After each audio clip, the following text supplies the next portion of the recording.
नमस्कार। हमारी पृथ्वी पर आजकल पाताल लोक के बहुत चर्चे हो रहे हैं।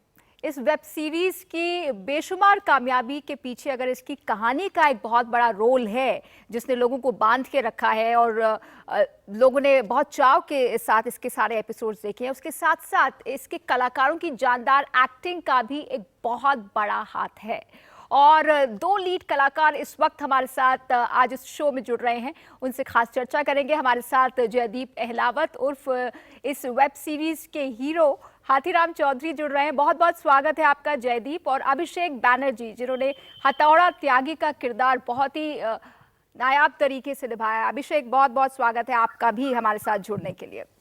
आप दोनों को इस वेब सीरीज की कामयाबी के लिए बहुत बहुत बधाई। और ये एक ऐसी सक्सेस, ये एक ऐसी कामयाबी है जिसकी कल्पना शायद हर कलाकार, हर डायरेक्टर करता होगा। तो जयदीप, पहले आपसे, आपके मुताबिक ये वेब सीरीज इतनी पसंद क्यों की गई? इसकी लोकप्रियता का सबसे बड़ा कारण, अगर एक कारण कोई आप गिनाना चाहेंगे तो क्या होगा? देखिए, मैं मानता हूँ कि किसी भी चाहे फिल्म है, वेब सीरीज है, कोई भी है, जो अगर कहानी जिस हिसाब से आपको बताई जा रही है, अगर वो कहानी आप तक पहुंचती है सही मायनों में, सही जिस तरह से वो लिखी गई है, जितने इमोशंस के साथ या जितने लेयरिंग के साथ वो लिखी गई है, उतनी उसी तरीके से वो ऑडियंस तक पहुंचती है और वो लोग रिलेट कर पाते हैं उस सबसे, तो उन किरदारों के साथ। तो आई थिंक वो एक बड़ा कारण होता है किसी भी फिल्म या वेब सीरीज या कोई भी ऐसा प्लेटफॉर्म जहाँ लोगों को कहानी विजुअल के मीडियम के साथ भी बताई जा रही है, तो ये एक होने का बड़ा रीजन हो जाता है। ठीक है। अभिषेक, हथौड़ा त्यागी का किरदार जिस तरह से आपने बिना बोले निभाया और एक सीरियल किलर के किरदार को एक बहुत अलग तरीके से पेश किया, एक मानवीय चेहरा भी दिखाया उसका, तो ये बिना बोले बॉडी लैंग्वेज से सब कुछ बता देना, दिखा देना आपके लिए कितना आसान या मुश्किल था या कितना टायरिंग था? नहीं, मेरे लिए काफी मुश्किल था, क्योंकि मैं असल जिंदगी में बहुत बातें करता हूँ। मैं बहुत बातूनी इंसान हूँ।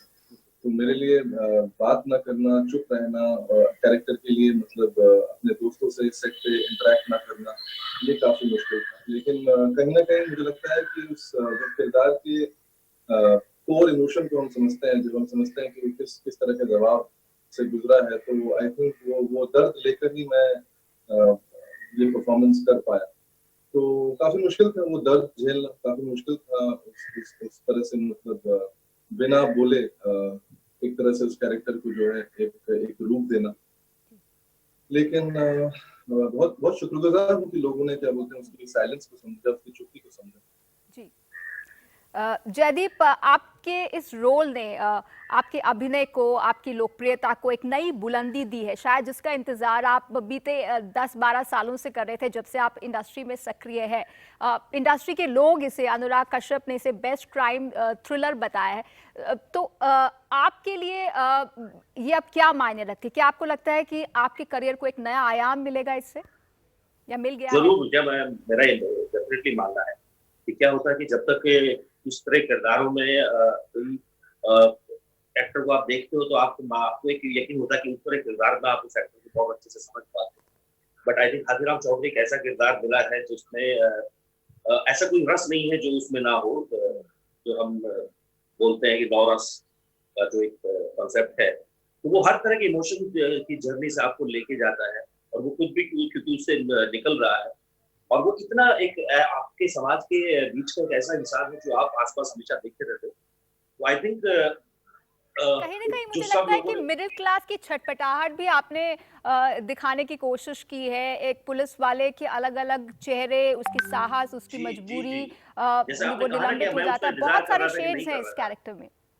जी, जैसे आपने कहा कि उसका इंतजार कर रहा था मैं उस सक्सेस का, या जिस तरह हाथीराम चौधरी बोलता है एक एक सीन में कि मुझे ये केस, मेरे लिए केस बहुत बहुत जरूरी है। तो ये काम कुछ ऐसा था कि बहुत जरूरी था होना, लोगों तक पहुंचना इस तरीके से। और डेफिनेटली वो एक साधारण इंसान की, आम आपके बीच के मिडिल क्लास फैमिलीज के लोगों की बहुत सारी चीजें, बहुत सारे इमोशन, बहुत सारे स्ट्रगल दिखाई देते हैं हाथीराम के थ्रू। तो वो भी जी एक जरिया है जिसकी वजह से आप कनेक्ट हो जाते हैं वहां पर उसके साथ। जी। अभिषेक, एक सीरियल किलर का किरदार शायद आपने पहली बार निभाया हो, उसका कुत्तों के साथ एक खास लगाव है, तो ब्रीफ क्या थी आपकी? नहीं, एक्चुअली सच बताऊं तो मुझे लगता है कि जो कहानी थी वो सबसे बड़ी वीक। आई थिंक स्क्रिप्ट जो था वो काफी ज्यादा डिटेल में लिखा गया था, और उस वजह से जो है बहुत मुझे लगता है कि कम मेहनत करनी पड़ी एक्टर्स को समझने में कि किरदार कहाँ से।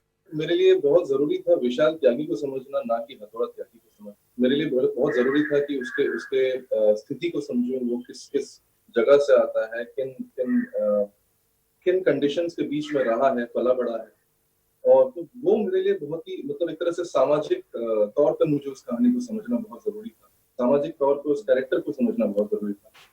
कहीं ना कहीं शायद क्रिमिनल से ज्यादा मुझे लगता है कि क्राइम मेरे लिए समझना बहुत ज्यादा जरूरी था, क्योंकि क्राइम को हम बहुत ज्यादा इग्नोर कर देते हैं। हम अखबारों की सुर्खियों में पढ़ते जरूर हैं, लेकिन उसको फॉलो अप नहीं करते हैं। मैं पहले भी कह चुका हूँ कि हमारे आई थिंक हिंदुस्तान में गॉसिप कॉलम को ज्यादा इंपॉर्टेंस दिया जाता है बजाय कि क्राइम। तो मेरे लिए बिल्कुल, इस वेब सीरीज की कहानी भी इसका एक बहुत बड़ा किरदार अपने आप में हीरो है। तो क्या जानबूझकर इसे रियल जिंदगी के करीब रखा गया है, जैसे पंजाब में दलितों पर अगड़ों के अत्याचार की कहानी हो, या एक दलित के बागी हो जाने के बाद कैसे उसकी माँ के साथ सामूहिक बलात्कार होता है। ये तमाम चीजें चुन चुन के क्या रियल जिंदगी के ज्यादा करीब लगे इसलिए रखी गई? अब मुझे लगता है कि समाज के बारे में बात कर रहा है ये कहानी। आई थिंक जो भी हमारे समाज में हो रहा है उसी को जो है उतारने की कोशिश की गई है। चाहे हम उसको माने या ना माने, हमको ये बात माननी जरूरी है कि हमारे समाज में ऐसे बहुत सारे चीजें हैं जो जिससे शायद हम रिलेट नहीं कर पाते हैं, या हमको समझ नहीं आता है कि वो क्यों होता है। तो कहीं ना कहीं मुझे लगता है कोई पक्ष ना लेते हुए, कोई ओपिनियन ना देते हुए, तीनों लोक, चाहे वो स्वर्ग लोक हो, चाहे वो धरती लोक हो, चाहे वो पाताल लोक हो, मतलब कि मेरा मतलब है कि जो क्लासेस है हमारे सोसाइटी में, उनकी कहानी किसी तरह से रखने की कोशिश की गई है। और हाथीराम, मुझे लगता है कि जयदीप भाई का जो कैरेक्टर है वो बहुत ज्यादा इंपॉर्टेंट इसलिए भी मुझे लगता है कि एक तरह से हमारी कहानी जो है, हम पहली बार सिस्टम की नजरों से, जो जयदीप भाई ने भी कुछ दिन पहले ये बात हम लोग डिस्कस कर रहे थे। अरे जयदीप भाई, वो जो सिस्टम के नजर से जब हम सोसाइटी को देखते हैं तो एक सच का एक नया रूप दिखता है। बड़ी इंटरेस्टिंग सी बात है जयदीप से याद दिलवाई। ये है कि हम बहुत सारे कहानियों में देखते हैं कि एक पुलिस वाले की कहानी देखते हैं हम। एक्चुअली क्या होता है, audience as an audience police वाले की कहानी देख रहे होते हैं। आई थिंक सुदीप सर ने जो सबसे इंटरेस्टिंग बात इस कहानी की है वो ये है कि आपके सिस्टम के थ्रू ही आपके समाज का चेहरा दिखाया गया है। It's not about a police, a story about a policeman. एक पुलिस वाले की कहानी नहीं है, बल्कि उस पुलिस वाले की आंखों के थ्रू जो आप समाज देख रहे हो वो एक नया एंगल है वो। और शायद इसी वजह से ये कहानी इतनी रियल लगी है और लोगों ने इतनी पसंद की है। जयदीप, बहुत संक्षेप में अगर आप बता सकें, आपने कैसे तैयारी की, अपने वजन को भी बढ़ाया, और आपका हरियाणा से होना इसमें कितना मददगार रहा? हरियाणा से होना जो है वो बहुत ही मददगार रहा मेरे ख्याल से। बहुत आई थिंक सुदीप सर के जब उन्होंने लिखा था तो उनके दिमाग में मेरा नाम था किरदार को लेके, तो उनके दिमाग में जरूरी था कि अगर एनसीआर का होगा कोई लड़का तो बेटर रहेगा, और उन्होंने काम कुछ देखा हुआ था। तो हरियाणा का होना डेफिनेटली एक रहा, क्योंकि मुझे लैंग्वेज के ऊपर मेहनत नहीं करनी पड़ी। वो मेरी मातृभाषा है, मैं बड़ा आराम से बोल पाता हूँ। और दूसरा ये, जहाँ तक तैयारियों की बात है कि हाँ, वजन बढ़ाया गया करीबन 12 से 15 किलोग्राम। और अच्छा ये होता था कि ज्यादातर सेट पे एक्टर्स बड़ा कम खाते हैं, तो मुझे वो टेंशन नहीं होती, तो मैं कितना भी खाता था तो मेरे लिए अच्छी बात थी। बाकी जो तैयारियां थी उसके बारे में फिर वो चलिए, एक सवाल जो हमारे न्यूज़ रूम से बहुत सारे लोग जानना चाहते हैं कि सीजन 2 कब आ रहा है, लोग बेसब्री से इंतजार कर रहे हैं। ये सवाल जयदीप भाई का जवाब देंगे इसका। अभिषेक इस सवाल से बड़े चढ़ते हैं, बहुत चढ़ता हूं कि आप लोग सबसे वो है कि उनको दोबारा से सीरीज में लाने के लिए अभियान चलाया जाए। गुजारिश है। चलिए, आप उम्मीद करते हैं कि आप दोनों जल्दी इस नई सीजन में नजर आएंगे और ये जल्द लोगों के बीच होगा। और जाते जाते अपने कुछ फेमस डायलॉग बोल दीजिए। शास्त्रों में पढ़ा होगा, लेकिन शास्त्रों में है पर मैंने व्हाट्सएप पर पढ़ा है, कुछ हमारे दर्शकों के लिए बोल दीजिए। ये सही है। ये जो दुनिया है ना, ये 3 दुनिया है। सबसे ऊपर स्वर्ग लोक है जहाँ देवता रहते हैं, बीच में धरती लोग जहाँ आदमी रहते हैं, और सबसे नीचे है पाताल लोक जहाँ कीड़े रहते हैं।